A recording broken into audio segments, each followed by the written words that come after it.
There is value in humility and knowing when to talk and when to listen. First, let me say it is a great privilege to represent the people of Mississippi in the United States Senate. I am working hard to support the needs of all Mississippians and to justify the confidence placed in me by the people of my great state. Today, I rise to speak on several important topics. First and foremost, to honor Officer Robert McKeithen, a 24-year decorated veteran of the Biloxi Police Department who lost his life in the line of duty this past Sunday night, May the 5th. Officer McKeithen was described by his chief as an unbelievably fine policeman. He was an Air Force veteran, a husband, and a father who dedicated his life to serving the people of Biloxi, my state, and our nation. His loss is a tragedy and a stark reminder that law enforcement officers risk their lives daily to keep us safe. Officer McKeithen's family, colleagues, and friends certainly have my deepest sympathy. Mr. President, I also rise to speak on behalf of thousands of Mississippians who have been affected by catastrophic flooding and other natural disasters this year. Their plight and the unmet commitments made to them long ago provide us an opportunity to evaluate how we, as public servants, meet the expectations of the people. On February 25th, 2019, the governor of Mississippi declared a state of emergency due to strong storms, torrential rainfall, and severe flooding. Homes, property, businesses, and public infrastructure have been damaged statewide. On April 23rd, President Trump granted a major disaster declaration for the state of Mississippi to help communities recover from these events. I am grateful for the president's actions. A large portion of west central Mississippi is experiencing the worst flood records since 1973. On April 1st, more than 512,000 acres were flooded. And now, a little more than a month later, more than 488,000 acres in this highly productive agricultural region are still underwater, with conditions forecasted to get worse before they improve. To put that into perspective, these floodwaters span roughly 762 square miles as we speak. This flooding is affecting homes, roads, bridges, churches, schools, and the overall health and public safety of area residents. Septic tanks are overflowing, snakes are in houses, the bloated bodies of drowned deer, bear, hogs, and other wildlife float in stagnant water. The residents of Mississippi's Eagle Lake are basically on an island. If someone needs emergency health care, it's virtually impossible for an ambulance to get to them. Further, hundreds of thousands of acres of prime agriculture and timberland will suffer significant damage or simply go unplanted this season. The economic impact on agriculture alone will be in the hundreds of millions of dollars. I observed the magnitude of the flooding and damages firsthand in a flyover with the U.S. Army Corps of Engineers a month ago. The situation on the ground is no different today. It is truly heartbreaking to see.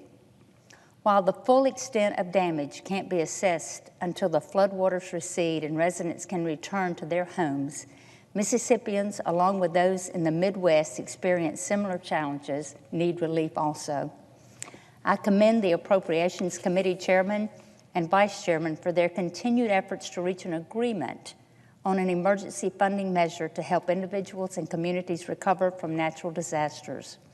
I am especially grateful for their willingness to consider expanding the scope of the legislation to address the 2019 natural disasters. Federal assistance alone will not solve all the problems, and a long road to recovery lies ahead. However, disaster supplemental legislation will provide a very important first step. Mr. President, the outcome of the push and pull over disaster assistance highlights the need for us as elected representatives to consistently evaluate the federal government's performance on delivering promises to the American people. I cannot speak for others, but Mississippians would like to see more action and less acting from their leaders in Washington. Our nation's environmental review and permitting process for infrastructure projects is the epitome of a flawed and broken bureaucracy in desperate need of repair. President Trump's executive orders to expedite environmental reviews and approvals for high-priority infrastructure projects speak to the American public's frustration toward Washington and the never-ending bureaucratic red tape carried over from the Obama administration. I am grateful this administration has taken a strong stance to bring common sense government operations. It should not take years and numerous acts of Congress to expand and deepen ports or tackle important infrastructure projects that will generate jobs and add billions to our nation's economy. It should not take decades and numerous acts of Congress to complete critical flood control projects that will protect the lives and property of Americans while preventing the need for multi-billion-dollar disaster measures. And Congress should make it abundantly clear that one federal agency should not be able to prevent or delay another federal agency from delivering critical flood protection specifically authorized by the legislative branch. There are numerous examples of this, what most Americans consider bad government across the country. The catastrophic flooding taking place in Mississippi is a prime example of one agency that has worked at odds with another to the detriment of the public. So many Mississippians are exasperated by the fact they are losing their homes and way of making a living, all the while knowing it could have been prevented. The federal government has yet to put in place the flood control improvements it has promised area residents since 1941.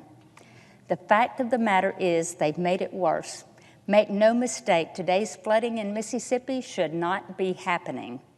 It's time for the federal government to step up and make good on its promises. It's time for the federal government to listen to the people in need of help and to help them. Over the past 7 decades, significant taxpayer dollars have been invested in the lower Mississippi River Valley to construct a comprehensive, systematic flood control solution, which today consists of levees, drainage channels, and floodgates. The last remaining feature of this 77-year effort remains unconstructed due to the excessive, overburdensome regulations and red tape.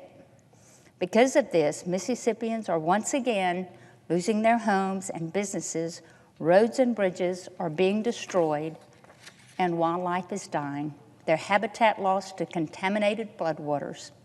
I bring this to the attention of my colleagues because passage of disaster legislation is vital to my constituents and millions of people across the country. I also call attention to this situation to encourage us to strive to do better, a much better job in delivering for the American people. That's what our constituents expect, and that's what they deserve. Thank you, Mr. President.